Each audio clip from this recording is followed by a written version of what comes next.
It's official, guys. It's official. The Book of Boba Fett is a spin-off series. I was under the impression we might be doing something more along the lines of some of Mandalorian Season 3 will be about Boba Fett, then eventually we'll go back to the actual storyline. Because it said December 2021, that's why I was like, well, just Mandalorian Season 3 should come out around that time, so it only makes sense. Apparently, it's a spin-off, and I'm A-okay with that. I think that's perfectly fine. So we don't know much details about it. Obviously, Fennec Shand will be in there. One of the big names that's being really associated with it beyond Jon Favreau is actually Robert Rodriguez. And that is a big element to what gets me very excited about this. Because he directed Chapter 14, The Tragedy, and that episode of Boba Fett, that was his reintroduction. That was Boba Fett's like, this is the new Boba Fett. You guys are gonna love this Boba Fett. That's what it was, right? It was awesome. It was badass, and I think the most brutal, violent episode we've ever seen of The Mandalorian in terms of just gnarly smashing those helmets in. Yeah, like whenever Jon messes up an upload or something, bam, Jon, what the hell? I deserved that. It feels good every time. Feels good to me too, man. I know, you're a bit of a masochist. I am. That's okay. Thanks, Daddy. No problem, you sadist son of mine.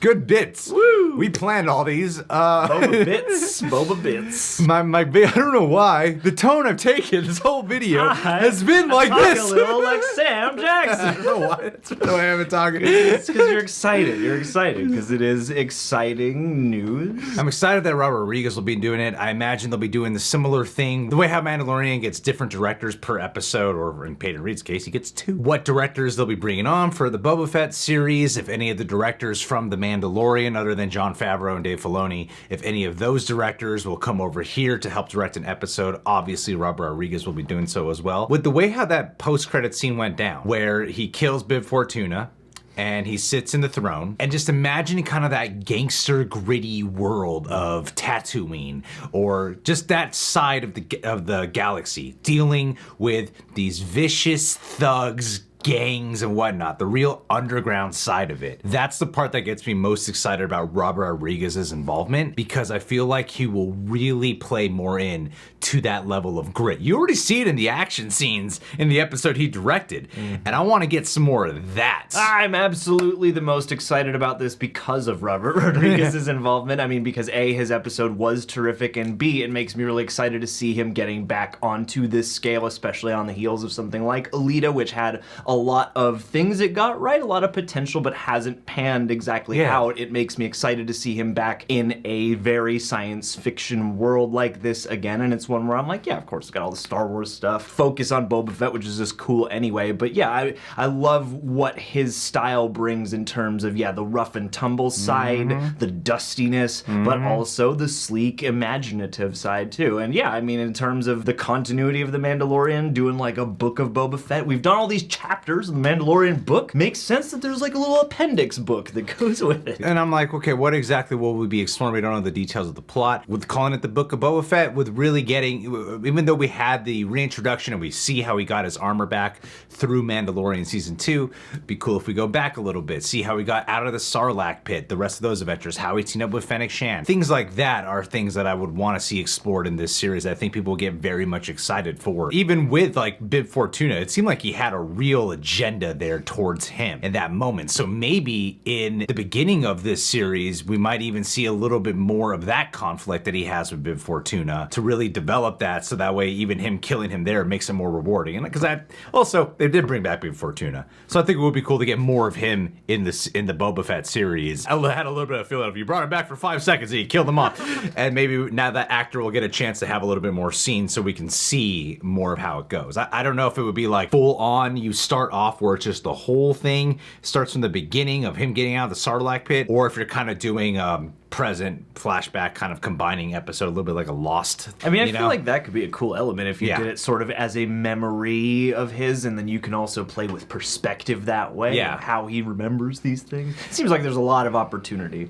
to both touch on stuff we know about, but also fill in a lot of blanks both in the past and in the present. And I think a question that also does arise from this, and it sort of just happens with the fact of the shows that are all within this Mandalorian timeline, like Rangers of the New Republic, or that's what it at least sounds like. like the Ahsoka series, because, you know, there's been theories going around of Moff Gideon possibly working with or working for Admiral Thrawn. It's like it's all sort of tying into, like, there's the Star Wars universe, it's all connected, and there's like this little subset of Mandalorian universe, and it's all connected. Yeah, you know. yeah. So I am wondering, you know, will like Mando and Grogu show up in the Boba Fett series? Will Boba Fett and Fennec Shand, will they show up in the Mandalorian season 3? You know, like letting their timelines converge once more. I would love that, because partly too in the tradition of the shows and films that they are tributing and borrowing from, that's, you know, the time perspective in samurai movies and stuff like that especially. You'll come back to a moment from a totally different character's perspective and see it in a whole new light. So I feel like, yeah,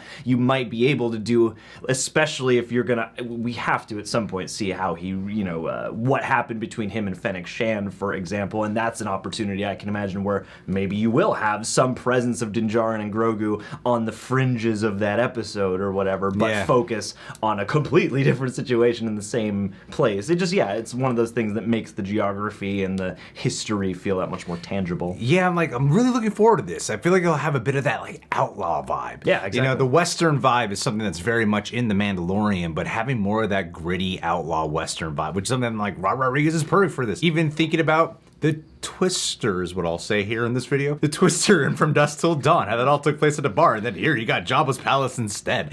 You know, like this just seems like the perfect laying ground for this guy. That's probably like the main thing I'm looking forward to relishing in is the tone of this one. I imagine that with Mandalorian, I think if you were to do Mandalorian season 3, it is Boba Fett's show for the first few episodes. It would just feel like a very different series, not just because of character focus, but also mood and tone. Even with that post-credit scene, you're like, that feels so different than the Mandalorian. It feels like its own little isolated thing within that greater context. Yeah. So it has to be, but I'm excited for it. I think it's going to be a great time. Boba Fett's getting the treatment the fans have been demanding for so long. Now he's going to craft the high table for the Star Wars world. Right. All right, guys. Well, the Boba Fett series. Are you excited for it? Leave your thoughts down below. You can subscribe, click that notification bell, hit the like button. Last but not least,